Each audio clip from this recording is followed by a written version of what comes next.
Hello दोस्तों, स्वागत करते हैं आप सभी का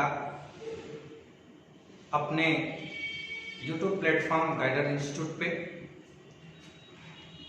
उम्मीद करते हैं कि आप लोग इस लॉकडाउन में अच्छे से होंगे, आपके अच्छे स्वास्थ्य की कामना भी करते हैं हम। और बहुत अच्छा लगा आप लोगों का इतना हमें साथ मिला, प्रोत्साहन मिला मेरे पहले वीडियो पे जो नंबर सिस्टम पार्ट 1 हमने बनाया था, और उसी से प्रेरित होके आज हम दूसरा वीडियो लेकर आए हैं नंबर सिस्टम पार्ट 2 का। तो पुनः आप लोगों से मेरा फिर भी एक रिक्वेस्ट हमेशा रहेगा कि आप वीडियो देख रहे हैं तो एक बार लाइक जरूर कर दें, सब्सक्राइब कर दें, और आपके जितने चाहने वाले हैं, जानने वाले हैं, उन तक इस वीडियो को पहुंचाएं ताकि सभी लोग और ज्यादा मात्रा में लोग लाभान्वित हो सकें। हमारी ऐसी अपेक्षा है आपसे, ऐसी उम्मीद है हमें आपसे। तो ज्यादा वक्त ना लेते हुए डायरेक्ट आते हैं अपने टॉपिक पे। नंबर सिस्टम पार्ट 1 पे हम सिर्फ हमने इंफॉर्मेशन दिया था, कुछ संख्याओं का क्लासिफिकेशन किया था। लास्ट में जो हम संख्याओं का क्लासिफिकेशन दिए थे, इवन, ऑड, प्राइम, कंपोजिट, वहीं से कुछ क्वेश्चंस हैं। उन क्वेश्चंस को पहले हम देख लेंगे और फिर आज के टॉपिक पे आगे बढ़ेंगे। वहां से बहुत पहले क्वेश्चन पूछा करता था, आजकल तो नहीं पूछता है, लेकिन फिर भी मैं आपको उन क्वेश्चंस को करा दे रहा हूं ताकि कहीं पर भी आपसे पूछा जाए तो आप चूक न जाए कहीं पे। जैसे पूछता है, सिंपल सा क्वेश्चन है, पूछ लिया सबसे छोटी सम संख्या क्या है। सबसे छोटी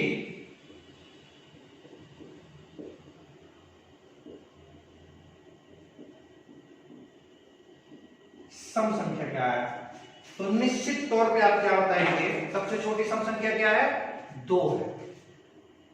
फिर आपसे पूछ देता है सबसे छोटी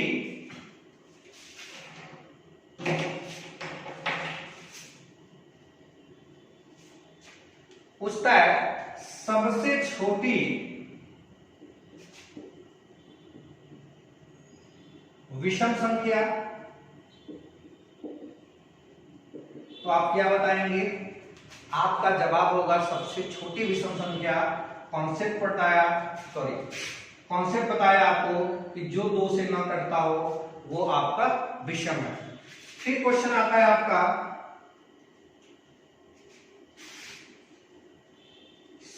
सबसे छोटी भाज्य संख्या। तो आपका जवाब क्या होगा, सबसे छोटी भाज्य संख्या जो होती है वो क्या होती है, 4 होती है। भाज्य संख्या के विषय में बताया था कॉन्सेप्ट आपको, ऐसी संख्या जिसके 2 से अधिक भाजक होते हैं, ऐसी संख्या जिसके सदैव 2 से अधिक भाजक होंगे उनको हम भाज्य संख्या कहते हैं। इसके बाद से अगला क्वेश्चन पुटअप होता है आपका सबसे छोटी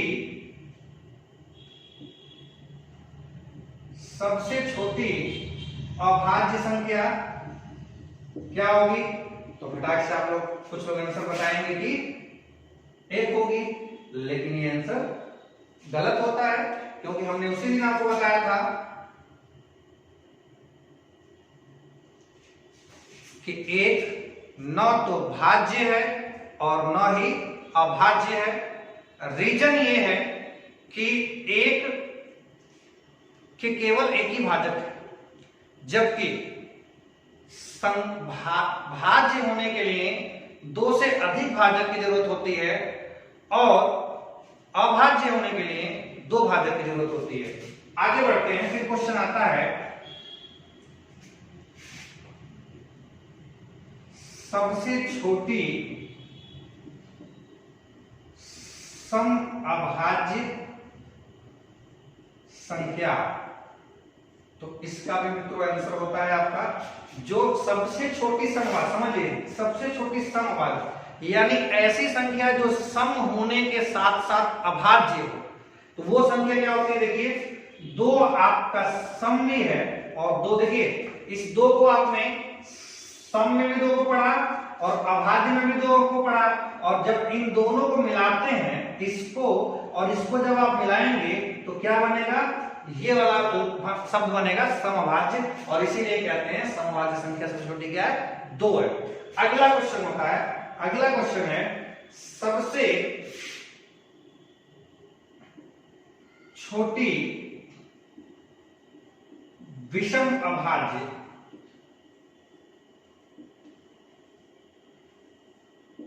सबसे छोटी विषम अभाज्य संख्या क्या है, जो विषम हो और अभाज्य भी हो, तो क्या हो जाता है आपका, देखिए 3 हो जाएगा सबसे छोटी विषम अभाज्य, क्योंकि 3 क्या है, विषम भी है और अभाज्य भी है। इसके बाद से क्वेश्चन आता है आपका सबसे छोटी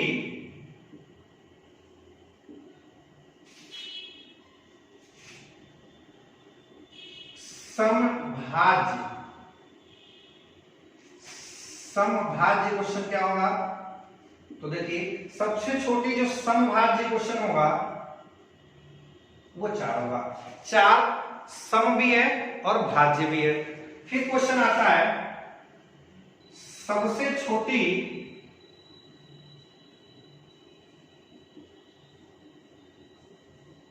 विषम भाज्य संख्या क्या होगी, यानी ऐसी संख्या जो विषम होने के साथ साथ भाज्य है, ऐसी छोटी से छोटी कौन सी संख्या होगी, ये आपको बताना है।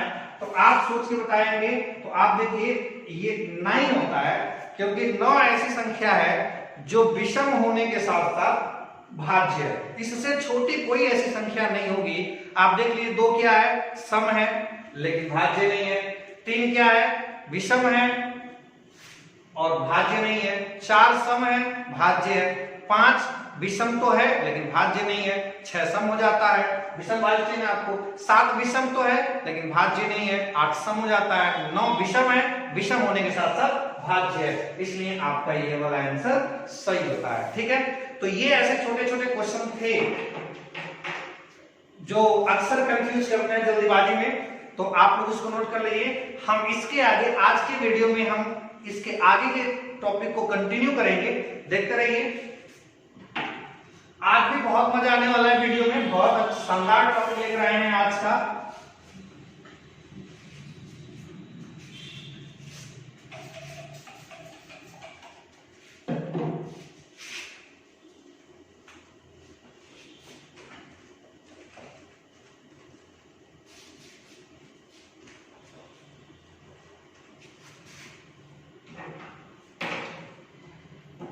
देखिए आज का टॉपिक क्या है हमारा, आज का टॉपिक है जीरो कॉन्सेप्ट। जीरो कॉन्सेप्ट आज का टॉपिक है मेरा।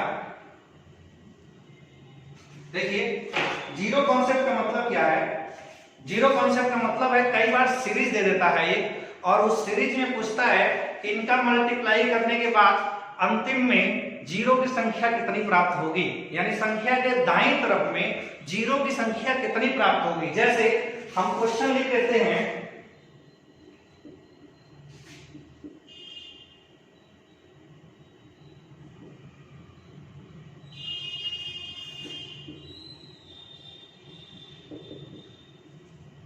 ऐसे क्वेश्चन पूछ देता है कि अगर इनका गुणा किया जाए, इनका गुणा किया जाए तो इनके जो संख्या प्राप्त होगी उसके प्राप्त संख्या के दाहिने ओर कितने शून्य आएंगे, ये शून्यों की संख्या पूछता है। इसीलिए हम इसका नाम दिए हैं जीरो कॉन्सेप्ट। बहुत मजा आने वाला है। अब आप कहेंगे कि इसका गुणा कर लिया जाए, सर इसका गुणा कर लिया जाए, गुणा करने के बाद तो जीरो की संख्या प्राप्त हो ही जाएगी, लेकिन एक बात बताइए, अगर आप इसका गुणा करने जाएंगे तो कितना टाइम लग जाएगा। इसलिए आपको गुणा नहीं करना है, आपको एक बहुत बेसिक कॉन्सेप्ट समझना है कि गुणा करने पे गुणनफल में जीरो कब प्राप्त होता है। यहीं से हम इस चैप्टर में एंट्री करने जा रहे हैं, इसी कॉन्सेप्ट से, कि किसी भी संख्याओं, किसी भी दो संख्याओं का गुणा करने पे जीरो कब प्राप्त होता है। तो आपके दिमाग में ये चीज होना चाहिए कि या तो दो ऐसी संख्या हो जिनमें किसी एक में या दोनों में जीरो होना चाहिए। जैसे अगर हम कहते हैं 10 गुणे 2 ले लें, या फिर 10 गुणे 20 ले लें या 10 गुणे कुछ भी ले लें, जीरो तो मिलेगा ना, क्योंकि गुणा करेंगे जीरो की संख्या मान लीजिए 10 गुणा करेंगे तो 20 आएगा और 20 दान करेंगे तो 200 आएगा, लास्ट में जीरो मिला कि नहीं मिला। यानी ऐसी संख्या दहाई वाले संख्या का यदि हम गुणा करेंगे तब तो जीरो मिलेगा, लेकिन अगर किसी दहाई वाले संख्या का गुणा ना करा जाए तो भी क्या जीरो मिल सकता है, यही आपको कॉन्सेप्ट समझना है और यही मैं समझाना चाह रहा हूं। देखिए, जब भी 5 किसी सम संख्या के साथ, मैं दो की बात, दो अंक मैं लिखा हूं लेकिन दो को हम सम संख्या कहें तो ज्यादा बेहतर होगा, क्योंकि ये बड़े परिप्रेक्ष्य में भी काम कर जाएगा कि 5 जब भी किसी सम संख्या के साथ 2 से गुणा करें, 4 से गुणा करें, 6 से करें, 8 से करें, किसी भी सम संख्या से यदि 5 गुणा करेगा तो दाहिनी ओर शून्य जरूर देगा।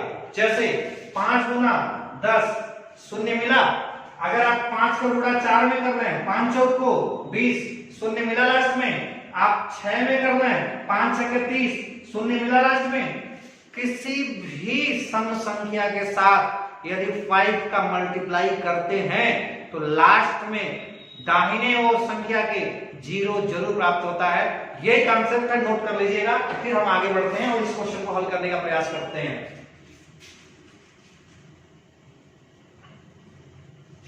देखिए, अब हमें क्या करना है, अब इनको हमें 5 के मल्टीपल के रूप में ब्रेक कर लेना है। क्या देखें, इनमें से कोई ऐसी संख्या है जो 5 के मल्टीपल के रूप में ब्रेक हो सकती है। तो देखिए 45 ब्रेक होगा 9 इंटू 5 में, 32 ब्रेक हो जाएगा 2 इंटू, चलिए अभी 32 को ब्रेक नहीं करते हैं, 55 ब्रेक हो जाएगा 11 इंटू 5 में, और 125 जो ब्रेक होगा वो देखिए किसमें ब्रेक होगा, 5 इंटू 5 इंटू 5। अब एक बात देखिए, अब हमें ये देखना है कि 5 कितना मिला, तो 5 की संख्या जो हमें प्राप्त हो रही है, एक बार 5 यहां मिला, एक बार 5 यहां मिला, एक यहां 3, एक 4 और एक 5। 5 तो 5 मिल गया, लेकिन अब हमको ये देखना है क्या इस जो 5 टाइम 5 मिला है, क्या प्रत्येक 5 के लिए कोई एक सम संख्या इस सीरीज में अवेलेबल है कि नहीं है। तो देख लीजिए, इसको ब्रेक कर लेते हैं हम, 2 गुणे 2 गुणे 2 यानी 3 सम संख्या मिल गई। ये एक बार 2 5 2 इस 5 के साथ गुणा कर लेगा, एक बार इसके साथ, एक बार इसके साथ, कॉम्बिनेशन बन गया। फिर इस 5 के लिए क्या करेंगे, 32 को ब्रेक कर लेते हैं, 2 गुणे 2 गुणे 2 गुणे 2, 2 दूना 4 दूना 8 दूना 16 दूनी 32, यानी देखिए ना 32 को ही ब्रेक करने से हमारा काम चल गया। 5 बार 2 मिल गया, 5 बार 5 मिला हुआ है, यानी हर 5 के लिए 2 है, इसका मतलब हर बार 5 2 से गुणा करेगा तो एक शून्य देगा। तो आपको यहाँ पे ये डिसाइड कर देना है, ये तय कर लेना है, यदि हर 5 के लिए एक सम संख्या है तो जितनी बार 5 आएगी प्राप्त संख्या के गुणनफल के दाहिनी ओर उतने ही शून्य आएंगे। फिर सुनिए, यदि 5 काउंट कर लेते हैं, जितनी बार 5 मिलता है, प्रत्येक 5 के लिए यदि कोई सम संख्या सीरीज में अवेलेबल है तो जितनी बार 5 आया होगा प्राप्त गुणनफल की संख्या के दाहिने ओर उतने ही शून्य प्राप्त होंगे, और डिसाइड कर देंगे यहाँ पे शून्यों की संख्या क्या होगी, 5 शून्य मिलेगा। जो भी गुणा करेंगे कुछ भी मिले, लास्ट में 5 शून्य जरूर आएगा। ये मेरा कॉन्सेप्ट था। ये तो हो गया आपका, ये जो सीरीज हमने बनाया था ये इरेगुलर सीरीज था, यानी जो संख्या था ये रैंडमली संख्या लिया गया था। तो रैंडमली संख्या के लिए हमें इसको मैनुअली करना होता है, लेकिन यदि कोई रेगुलर सीरीज मिला हुआ है तो उसके लिए भी मेरे पास एक कॉन्सेप्ट है। ध्यान से देखते रहिएगा, बहुत मजा आने वाला है।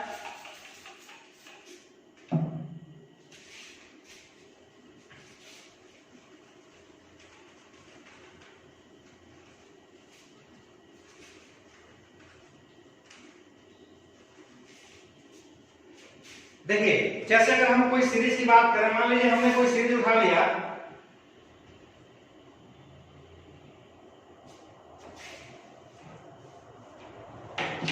मान लीजिए हमने ले लिया 1 गुणे 2 गुणे 3 dot dot dot dot dot dot 10, हमने ले लिया। अब जीरो को छोड़ के थोड़ा सा हम और आपको आगे लेके चलते हैं। बड़ा विस्तृत कॉन्सेप्ट समझिएगा, कई जगह अप्लाई होगा ये। देखिए, अगर कोई रेगुलर सीरीज दिया हुआ है, मल्टीपल के फॉर्मेट में कोई सीरीज दिया है और सीरीज यदि रेगुलर है, तो इसमें हमें किसी भी संख्या की पुनरावृत्ति यदि ज्ञात करनी हो तो कैसे ज्ञात करते हैं। देखिए, एक तो आप मैनुअली लिख के काउंट कीजिए, भाई हम पूरा लिख लेते हैं।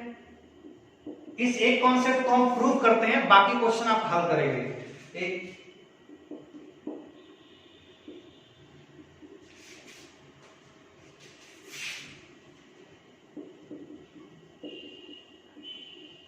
चलिए, ये हमने ले लिया। सपोज कीजिए हम 2 की संख्या अगर काउंट करें, 2 कितनी बार आया है, तो देखिए एक बार तो 2 यहां पे आ गया, एक बार तो 2 यहां पे आ गया, इसमें 2 बार 2 आ गया, इसमें भी 1 बार 2 आ गया, इसमें 3 बार 2 आ गया और इसमें 1 बार 2 आ गया। अब जरा देखिए 2 कितनी बार आया, देखिए कितनी बार आ रहा है। 1 2 3 4 5 6 7 8 कितनी बार आया, तो 2 की पुनरावृत्ति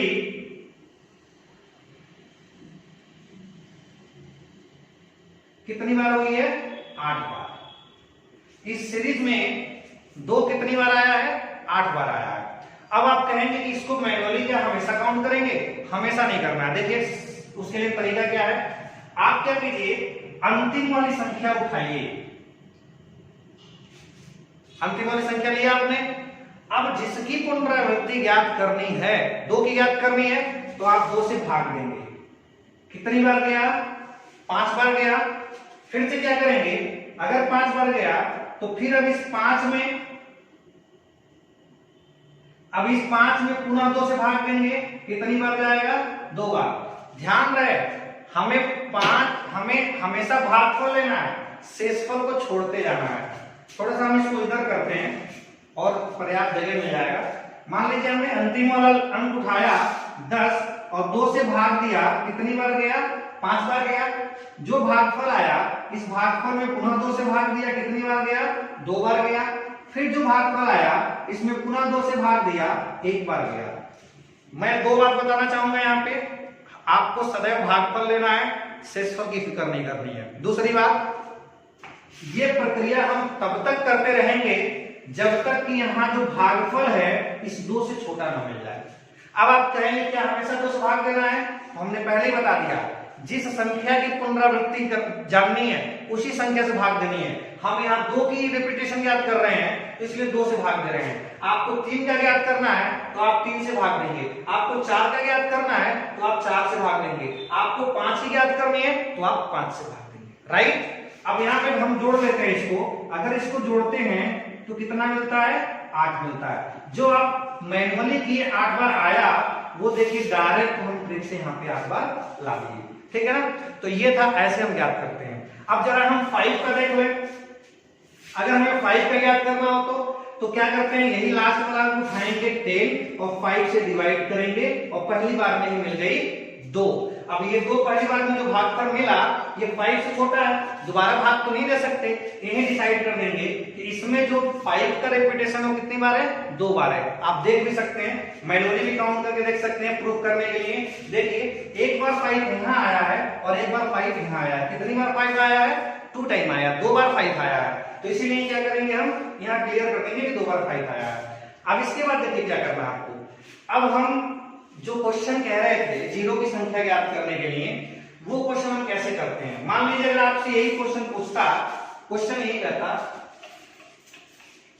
1 से लेकर 10 तक की संख्याओं का आपस में गुणा किया जाए तो प्राप्त गुणनफल के दाहिनी ओर कितने शून्य मिलेंगे। तो इस क्वेश्चन को हल करने का आपका तरीका क्या है कि सदैव आप जीरो की संख्या ना ज्ञात कीजिए, किसकी संख्या ज्ञात कर लीजिए, 5 की।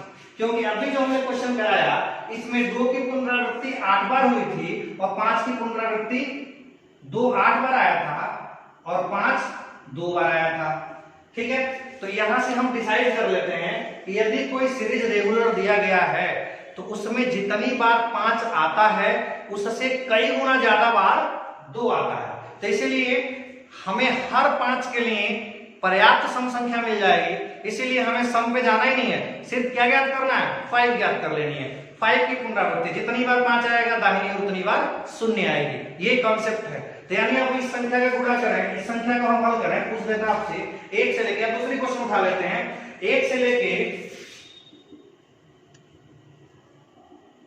50 तक की संख्याओं का आपस में गुणा किया जाए तो प्राप्त गुणनफल में दाहिने ओर कितने शून्य मिलेंगे। ये आपसे क्वेश्चन पूछ लिया, तो आप क्या करेंगे, इसमें शून्य की संख्या ज्ञात करनी है। तो हमने क्या बताया था, आप 5 की पुनरावृत्ति ज्ञात कर लीजिए, जितनी बार 5 सीरीज में आएगा उतनी बार शून्य आएगा दाहिनी ओर। तो 5 का पुनरावृत्ति कैसे ज्ञात करेंगे, देखिए लास्ट वाला अंक को उठाते हैं 50 को, 50 उठाया हमने, 5 से भाग दिया, 10 बार गया, फिर 10 में उठाया, 5 से भाग दिया, 2 बार गया, अब ये 2 5 से छोटा हो गया, आगे भाग नहीं दे सकते, इन दोनों को जोड़ लेंगे, इन दोनों को जोड़ने के बाद हमें क्या मिलेगा, 12 मिलेगा। यानी 1 से लेके 50 तक की संख्याओं का आपस में गुणा करा जाए तो दाहिने ओर कितने शून्य मिलेंगे, 12 शून्य मिलेंगे। इस तरह से मित्रों आप 1 से 100 तक कह दें, 1 से 500 तक कह दें, 1 से 1000 तक कह दें, तो आप इस तरह से आसानी से शून्य की संख्या ज्ञात कर लेते हैं।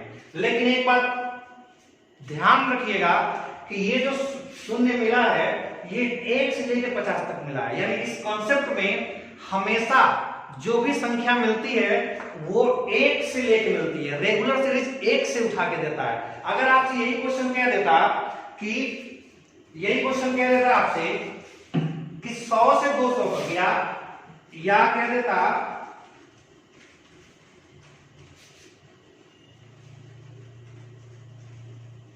कुछ भी, अगर हम यही कह दें कि 81 से